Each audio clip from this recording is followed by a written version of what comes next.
Olá, boa noite. Boa noite. Presidente e aliados trabalham nos bastidores para garantir votos e tentar barrar na Câmara o andamento da denúncia de corrupção passiva contra Temer. Justiça bloqueia mais de 3 milhões de reais de Aldemir Bendini. O ex-presidente do Banco do Brasil e da Petrobras está preso na Lava Jato. Ex-governador do Rio, Sérgio Cabral, do PMDB, presta depoimento e diz que nunca usou Caixa 2 para enriquecer. Ele responde a 13 denúncias do Ministério Público Federal. Descoberta a máfia da Cidade Limpa na Prefeitura de São Paulo. Fiscais montam um esquema de propinas para permitir publicidade ilegal nas ruas. Você acompanha essas e outras notícias após o intervalo. Até já! Fiscais da Prefeitura de São Paulo são suspeitos de cobrar propina para fazer vista grossa para propagandas que ferem a Lei Cidade Limpa. As informações são da Rádio CBN. Segundo a reportagem, a prática funcionaria há anos. E existe até uma tabela de propina para burlar a Lei Cidade Limpa, que entrou em vigor em 2007. Para manter na rua setas que indicam o apartamento decorado, o plantão de vendas ou o feirão de carros, o suborno chega a R$ 100 pelo fim de semana. O valor é o mesmo para distribuir panfletos no sinal. Já para manter faixas, custa o dobro. Com uma câmera escondida, a reportagem da CBN mostra que na Prefeitura Regional da Lapa, quem negocia a propina é o chefe de gabinete, Leandro Benco, que é irmão do secretário de Turismo do governo Alckmin, Laércio Benco. Leandro diz que para evitar multas pela propaganda irregular, o dinheiro precisa ser dividido com fiscais e outros envolvidos no esquema, inclusive o prefeito regional, Carlos Eduardo Batista. Então, eu preciso ver porque assim, envolve, tem que abrir isso com o prefeito regional, que eu não posso fazer isso sozinho, entendeu? Aí tem o pessoal da fiscalização, entendeu? Então a gente precisa... Mas nada assim, você vai vender quantos carros aí? 40? 4? Não tem nada que 200 não paga, não, brincadeira. Porque aí no caso, assim, eu tenho que saber pra gente pensar, porque assim, como eu falei pra vocês, são várias, vamos dizer assim, são várias pratos de comida, vamos dizer, que a gente tem que dividir, entendeu? A reportagem da CBN identificou 25 envolvidos no esquema de corrupção. 14 são funcionários públicos que trabalham nas prefeituras regionais da Penha, Lapa, Vila Prudente, Moca, Cidade Tiradentes e São Mateus. Há também ex-servidores que agem cooptando quem está na ativa. Em grande parte dos casos, quem negocia e entrega o dinheiro da propina são empresas de promoção e eventos contratadas pelas imobiliárias e construtoras, no caso dos imóveis, para fazer a publicidade de rua. Elas já incluem no preço o custo do suborno. Esse homem, representante de uma empresa de promoções, diz que negociava e subornava servidores da Prefeitura Regional da Sé para espalhar a propaganda irregular pela região central. Chegou a pagar R$ 400 mil em propina por fim de semana. Eu era o pivô, entendeu? Então eu segurava de um lado e negociava do outro. E girava 400 mil na semana. Quanto? 400 mil na semana só para Sé. E o pessoal levava para mim dinheiro. Hoje, o prefeito João Dória, do PSDB, num vídeo publicado em redes sociais, disse que os servidores suspeitos foram afastados do trabalho. Não há a menor condescendência da prefeitura em relação a ações desta natureza. Depois, aos jornalistas, o prefeito afirmou que ainda vai avaliar o caso do prefeito regional da Lapa, Carlos Eduardo Batista. O juiz Sérgio Moro decidiu manter o ex-presidente do Banco do Brasil e da Petrobras, Aldemir Bendini, na prisão preventiva. O Banco Central também bloqueou mais de 3 milhões de reais de contas bancárias dele. Bendini foi preso na semana passada na Operação Lava Jato, suspeito de receber propina da Odebrecht. Os bloqueios ocorreram em 3 bancos. No Banco do Brasil foram confiscados 3 milhões de reais. No Bradesco, R$ 417.253,09. Na Caixa Econômica Federal foram encontrados R$ 17,46. Um total de R$ 3.417.270,55. O juiz Sérgio Moro havia decretado o bloqueio de até 3 milhões de reais das contas de Bendini. Mas, segundo a Justiça Federal, a ordem de bloqueio é enviada simultaneamente para os bancos. Neste caso, como o bloqueio é superior ao estipulado, o valor excedente deve ser liberado por decisão judicial. A defesa do ex-presidente do Banco do Brasil e da Petrobras já protocolou um recurso de apelação contra a decisão de sequestro e indisponibilidade dos bens e valores do cliente. Em 2015, Bendini era braço direito da então presidente Dilma Rousseff. Ele havia deixado o banco com a missão de acabar com a corrupção na petroleira, alvo da Lava Jato. Mas, segundo delatores da Odebrecht, Bendini já cobrava propina no Banco do Brasil e continuou na Petrobras. Ele é suspeito de ter recebido 3 milhões de reais em propina da Odebrecht e está detido desde quinta-feira da semana passada na carceragem da Polícia Federal em Curitiba. Outros 2 presos nesta fase da Operação Lava Jato, batizada de Cobra, em referência ao codinome de Bendini na planilha de propinas da Odebrecht, também tiveram valores bloqueados. R$ 18.386,81 de 2 contas de Antônio Carlos Vieira da Silva Júnior, R$ 637.285,53 de André Gustavo Vieira da Silva. Os irmãos são suspeitos de atuarem como operadores financeiros do esquema de corrupção. A defesa dos publicitários afirma que, no momento, o foco é a liberdade de ambos. Já sobre os bloqueios, o advogado disse que só vai se pronunciar nos autos. Nesta segunda-feira, a defesa de Bendini apresentou à Justiça Federal as reservas dos hotéis onde o cliente ficaria hospedado na Europa até o dia 18 de agosto. No dia da prisão do ex-presidente do Banco do Brasil e da Petrobras, o Ministério Público Federal do Paraná afirmou que só havia localizado a passagem de ida de Bendini para Portugal. No despacho que autorizou a prisão, o juiz Sérgio Moro destacou que isso poderia indicar risco de fuga. Hoje, tanto Bendini quanto os irmãos publicitários foram ouvidos pela Polícia Federal. Em depoimento, Bendini afirmou que participou de alguns encontros com executivos da empreiteira, mas negou que tenha cobrado o pagamento de qualquer vantagem devida. O juiz Sérgio Moro decidiu manter o trio preso preventivamente. O magistrado acolheu o pedido do Ministério Público Federal. Na decisão, Moro considerou que há provas suficientes para comprovar as suspeitas de que os 3 exerceram atividades ilícitas. A defesa de Bendini diz que a prisão é absolutamente desnecessária, já que o cliente demonstrou disposição de cooperar com a justiça. O advogado dos irmãos Antônio Carlos e André Gustavo argumenta que eles fizeram operações lícitas para ajudar na liberação de um recurso da Odebrecht junto ao Banco do Brasil e que não puderam regularizar a operação a pedido da empreiteira. O Ministério Público Federal recorreu da sentença que condenou o ex-presidente Lula por corrupção passiva e lavagem de dinheiro. Os procuradores pediram que a segunda instância eleve a pena aplicada a Lula por Sérgio Moro, que foi de 9 anos e meio de prisão. Lula foi julgado no processo que envolve o triplex em Guarujá, no litoral paulista, e condenado por ter recebido o imóvel como pagamento de propina da empreiteira OAS em troca de contratos com a Petrobras. No último dia 12, o juiz federal Sérgio Moro condenou o petista a 9 anos e meio de prisão, mas garantiu a ele o direito de recorrer em liberdade. Agora, os procuradores federais pedem que Lula, o dono da OAS, Léo Pinheiro, e o ex-presidente do Instituto Lula, Paulo Okamoto, sejam condenados pelo armazenamento do acervo presidencial, que também teria sido custeado pela construtora. Moro tinha absolvido os réus dessa parte da denúncia.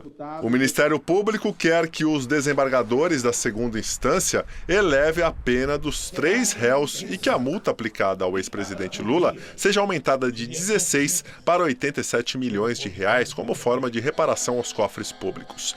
A defesa do petista alega a inocência de Lula e afirma que Moro teve atuação política na sentença. O advogado Cristiano Zanin também recorreu hoje da sentença de Moro, pedindo revisão da condenação. Em nota conjunta, os Ministérios Públicos do Brasil e da Argentina reclamaram da demora por parte do governo dos 2 países para iniciar uma investigação sobre a propina paga pela empreiteira a agentes públicos argentinos. Na nota, os órgãos denunciam uma suposta exigência do Ministério da Justiça brasileiro em intervir diretamente na redação do acordo, já realizada pelos MPs, e que o governo brasileiro quer que as provas a serem compartilhadas na investigação conjunta sejam transmitidas pelas autoridades centrais antes de repassadas para os promotores responsáveis pelas investigações. O procurado do Ministério da Justiça disse que vai se manifestar em breve sobre o assunto. O Procurador-Geral da República, Rodrigo Janot, pediu novamente ao Supremo Tribunal Federal a prisão do senador Aécio Neves, presidente licenciado do PSDB.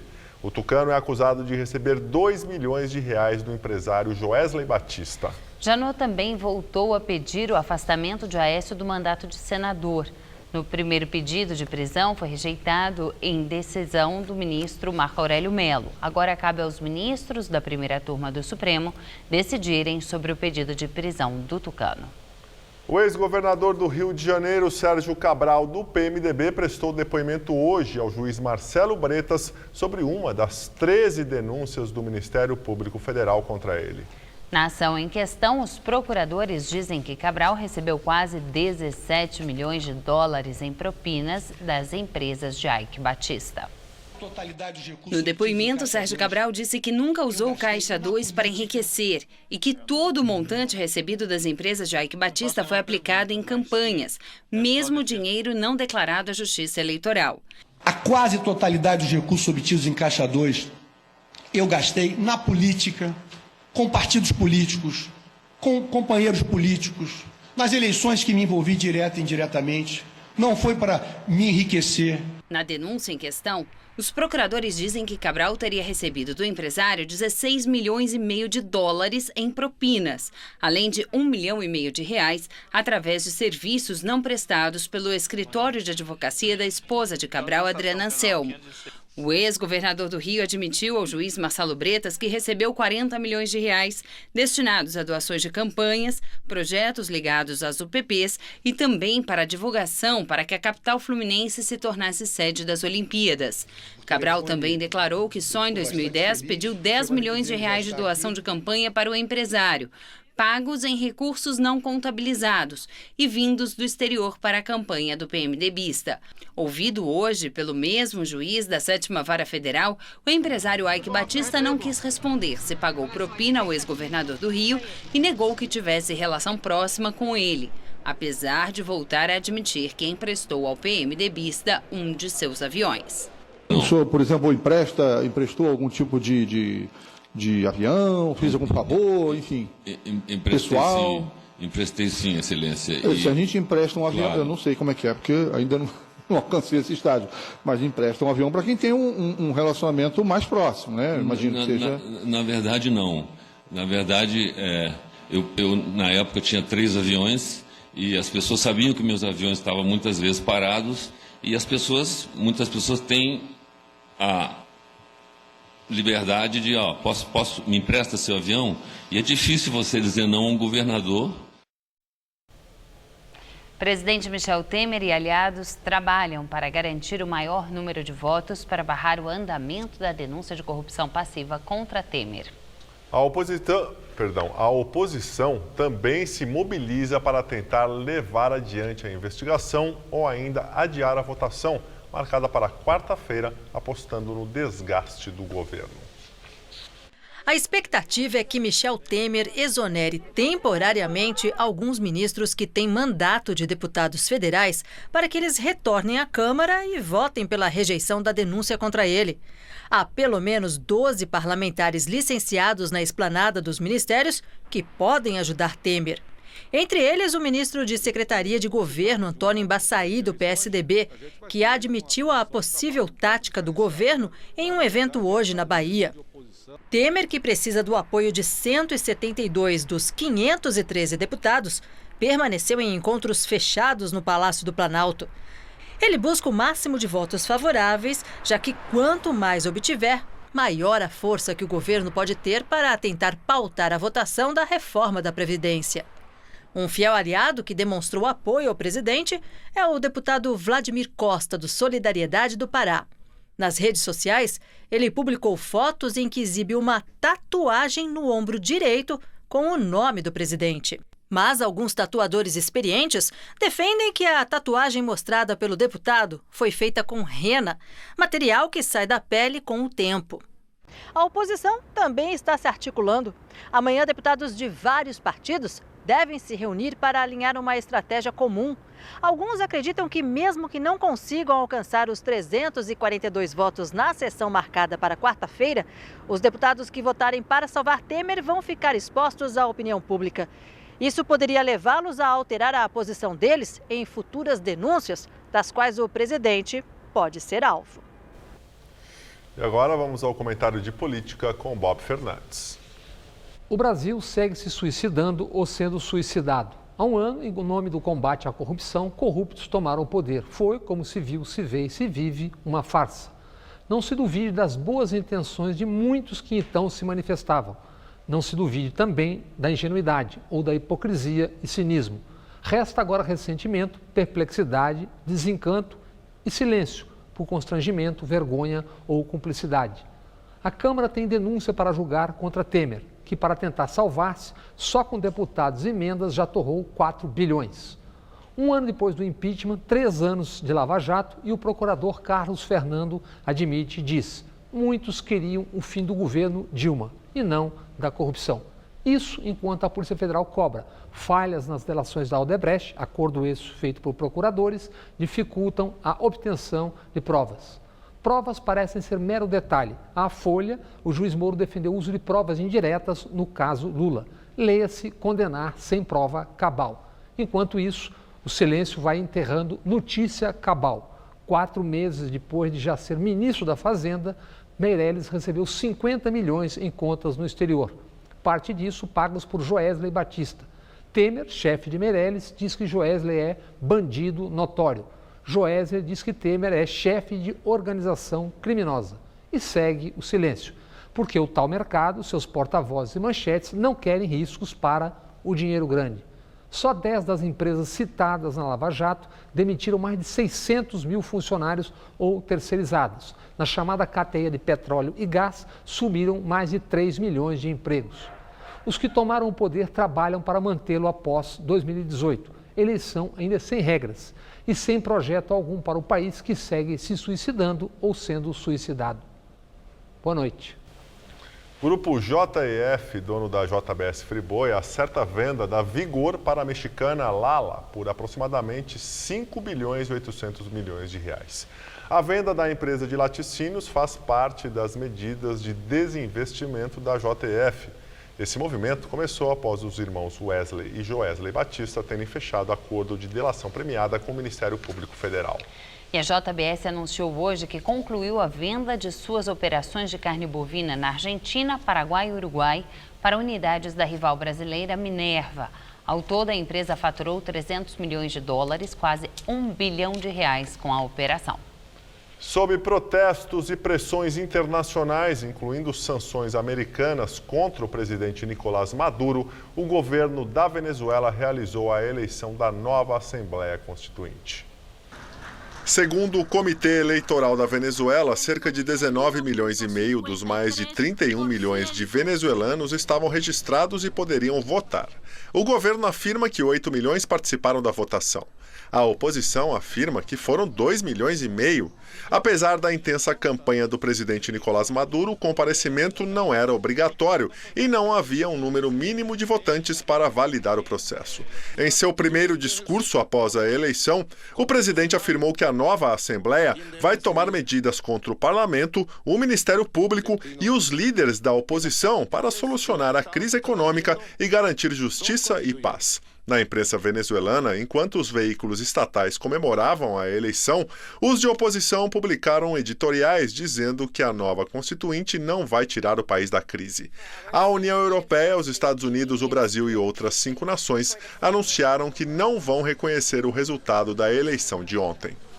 O domingo de votação na Venezuela foi o mais violento desde o início das manifestações contra o governo de Nicolás Maduro. Pelo menos 10 pessoas morreram e 58 foram presas nos protestos contra a Constituinte venezuelana. O Ministério Público já anunciou a abertura de investigação. 110 pessoas morreram desde abril, quando teve início os protestos contra e a favor da Assembleia Constituinte de Maduro.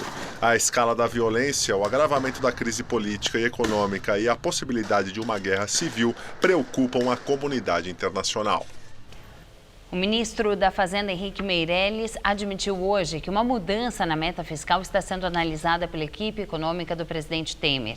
Porém, Meirelles ressaltou que, no momento, a meta perseguida é aprovada pelo Congresso Nacional, que admite um déficit de 139 bilhões de reais. Essa é a primeira vez que o ministro da Fazenda sinalizou que o governo federal pode ser obrigado a revisar a meta fiscal.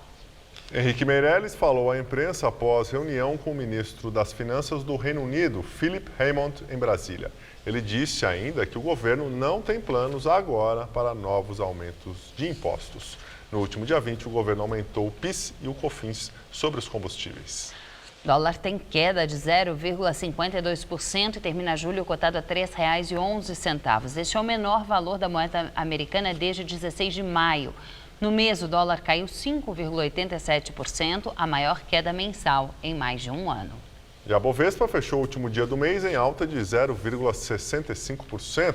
Em julho, o principal índice da Bolsa de Valores de São Paulo avançou 4,8%.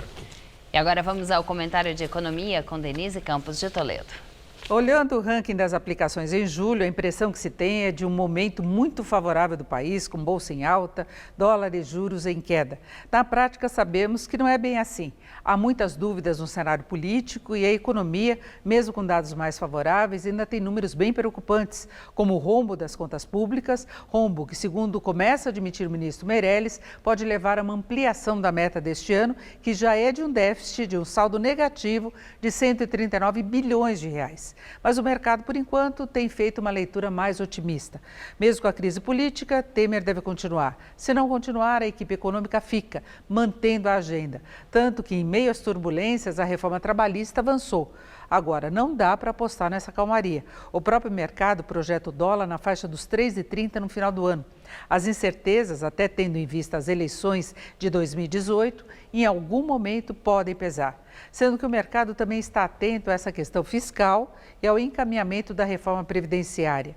Uma piora das expectativas pode trazer muita instabilidade. Já em relação às aplicações atreladas aos juros, o rendimento está caindo em termos nominais, só que o ganho real continua alto, com a inflação em queda. E nesse contexto, a caderneta, pela fórmula de cálculo do rendimento e por não ter qualquer taxa ou tributação, ganha competitividade. Só que se a taxa básica chegar a 8,5%, o que provavelmente vai acontecer em setembro, a caderneta passará a render 70% da Selic, justamente para não levar vantagem demais sobre as outras aplicações. De qualquer modo, os juros no Brasil seguem muito acima da média internacional. E tem ainda essa questão da inflação em baixa. Agora, em julho, o IPCA 15, que é a prévia da inflação oficial, teve deflação, queda de 0,18%. Só como referência, a caderneta fechou o mês com ganho de 0,56%.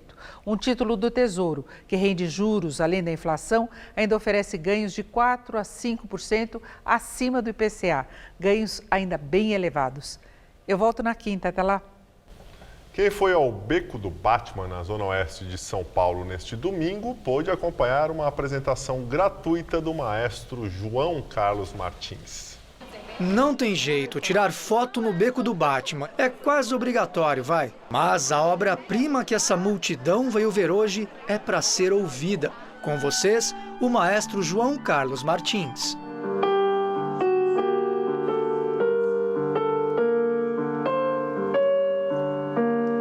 O concerto no Beco do Batman é iniciativa dos moradores da Vila Madalena, com apoio da Prefeitura Regional de Pinheiros. A participação especial do consagrado maestro, que está com 77 anos, também marca a reforma do Parque da Vila, que engloba, além do beco, vários outros espaços culturais do bairro. No repertório, clássicos que marcaram a carreira de João Carlos Martins, sinfonias de Beethoven e de Sebastian Bach.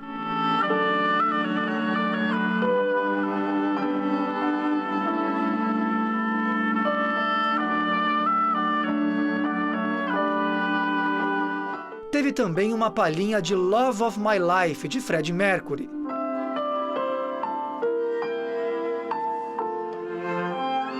Mas foi no finzinho que a versão clássica de Trem das 11 levantou o público.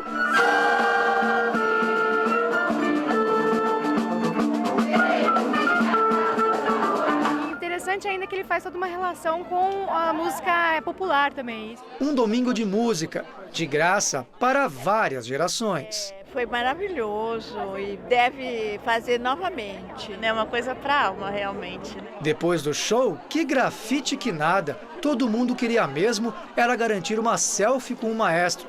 Se todos os artistas de ponta do Brasil saírem de encontro a todo o segmento da sociedade, a música clássica estaria num outro patamar. Essa é a razão que a Baquiana Filarmônica, a orquestra inteira, são 65 elementos, e a Camerata e esse velho maestro, já conseguimos atingir, em 2018, vamos inteirar 15 milhões de pessoas ao vivo. O maestro João Carlos Martins já fez várias apresentações na periferia de São Paulo, em comunidades carentes e até em unidades da Fundação Casa. O concerto aqui no Beco do Batman foi mais um desses exemplos de contato direto com um público que nem sempre tem tanto contato com a música clássica. Eu achei bem agradável, relaxante e uma novidade também. Novidade para nós, né? Que só tem só pagode, funk e os outras coisas assim, né?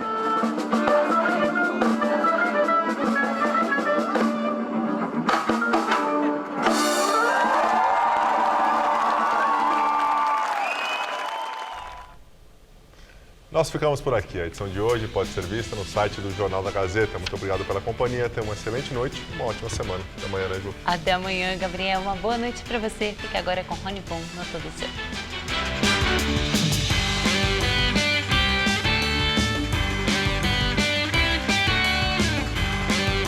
Você já experimentou um sushi de pão?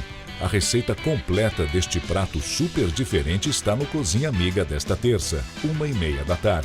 Assista agora, Todo Seu.